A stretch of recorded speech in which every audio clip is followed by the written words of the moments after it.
Pag-aaral sa ating mga batas. Libre, walang bayad. Hashtag may batas pala. Naputulan na ba kayo ng linya ng kuryente? Muntik na! Nalagyan na ba kayo ng jumper? Meron na bang kumabit sa inyo? Ay, naku, Ay, alam ako eh. Suspecha din ako. Yung mga kamag-anak niya, nagkabitan sa kanya eh, hanggang sa nauwi sa barilan. Ay, nakabit-kabit na Oo, yan.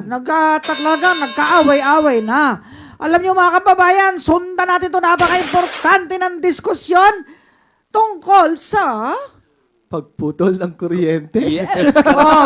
bawal ang Bigla ang pagputol ng kuryente! Ayan, ang kuryente ay mahalagang bahagi sa ating araw-araw na buhay. Mahirap kaya yung pirok-pirok. Yung pirok-pirok, yung gasera, may gas sa ilalim o alcohol, tapos merong papel, yung damit.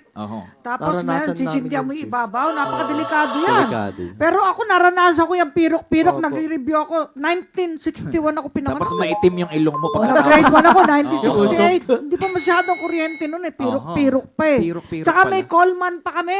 Alam mo yung yung Coleman? parang malaking gasera. C-O-L-E-M-A-N.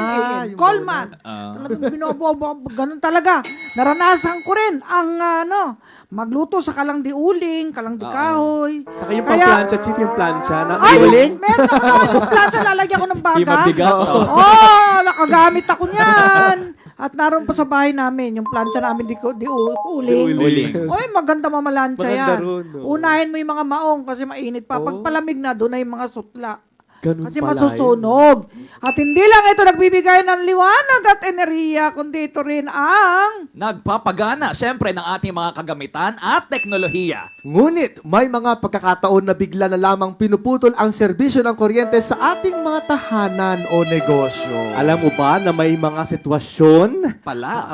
pala na ipinagbabawal ang ganitong pagpuputol at mayroon din namang mga pagkakataon na pinahihintutan ito ayon sa batas. Kaya alamin natin kung kailan nga ba legal ang biglaang pagputol ng kuryente at kung ano-ano ang iyong mga karapatan bilang consumer. Siyempre, due process of the law.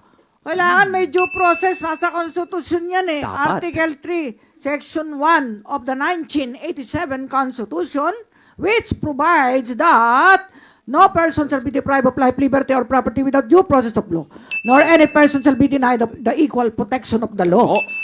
Due process bago maputulan Kaya. ng kuryente, ha? Baka ibang tinutukoy nyo. Umpisa na! Yes, ayon po sa Magna Carta for Residential Electricity Consumers, as amended, may malinaw na mga alituntunin bago putulan ng kuryente ang isang consumer. Isa sa mga pinakamahalagang proteksyon dito ay ang karapatan sa due process o tamang proseso bago ipatupad ang disconnection. Yan, ibig sabihin nga, hindi basta-basta maaaring putulan ng kuryente ang isang consumer ng walang legal na dahilan. Ano nga ang sitwasyon yan? Isa-isahin na nga natin, Opo. mga kapatid. Yes, narito po ang ilang mga sitwasyon kung kailan pinapayagan ang pagputol ng serbisyo ng kuryente. Una, hindi pagbabayad ng electric Ay! bills. Ayun, Ayan. number one yan. Ayon po sa Article 18 ng nasabing Magna Carta, maaaring putulan ng kuryente ang consumer kung hindi siya nakapagbayad ng bill sa loob po ng itinakdang panahon. Batay sa Article 32, ang mga consumers ay dapat bayaran ang kanilang mga electric bills Nang? na hindi lalampas ng 9 o 9 na araw days. mula sa Kaya pagkatanggap pag may ng bill, monthly bill. nakakarapahan na ako magbayad, baka maputulan eh.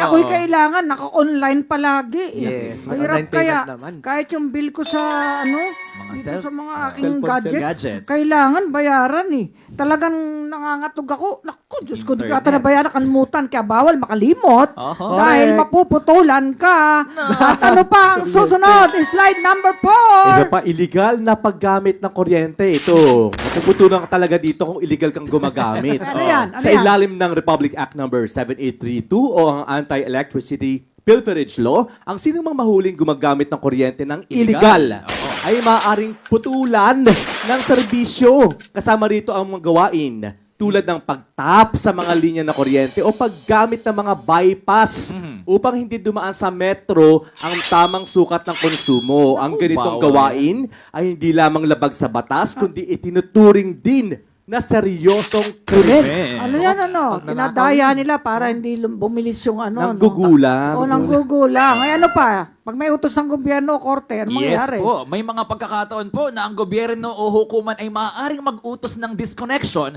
base sa mga legal na kadahilanan, katulad po ng mga kaso ng paglabag sa batas. Parang may o nabalitaan ako ordinansa. ganyan, pinutulan ng kuryente doon sa Davao, di ba may nangyari yung ganyan? O, May teka. utos. Change topic. Kapag may mga banta, saan? Yan.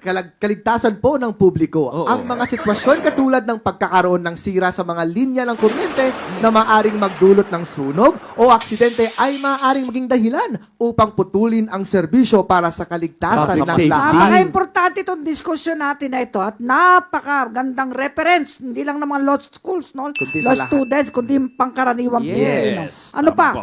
Ito pa, Chief.